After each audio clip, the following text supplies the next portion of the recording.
I'm a physician. I'm trained as an OBGYN. I'm going to tell you about some things that are important to me, but you need to know just a little bit of my backstory to know about that. We moved to New Jersey in 2004 from Providence, Rhode Island at Brown, where I did my residency. But we moved to New Jersey in 2004 for my husband's job. A few years after moving to New Jersey, I took a position as an OBGYN at Overlook Hospital. Many of you know this about me, but I had to cut my career short, unfortunately, due to a battle with Lyme disease that changed my life. I went from working as a physician to a patient in the ICU over a 2-week time period.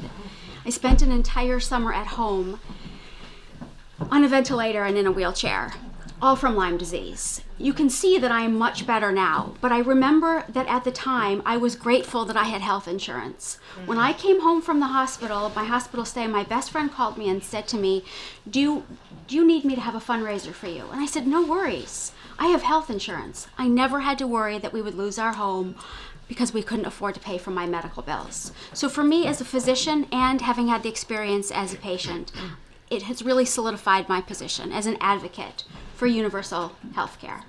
I think everybody deserves access to affordable health care that they can afford. That is one of my #1 goals. And I know it's a national issue, but it's going to end up being a state issue here in New Jersey. When our federal government is moving in the exact opposite direction, we're going to need to do everything at the state level that we can to protect patients in New Jersey.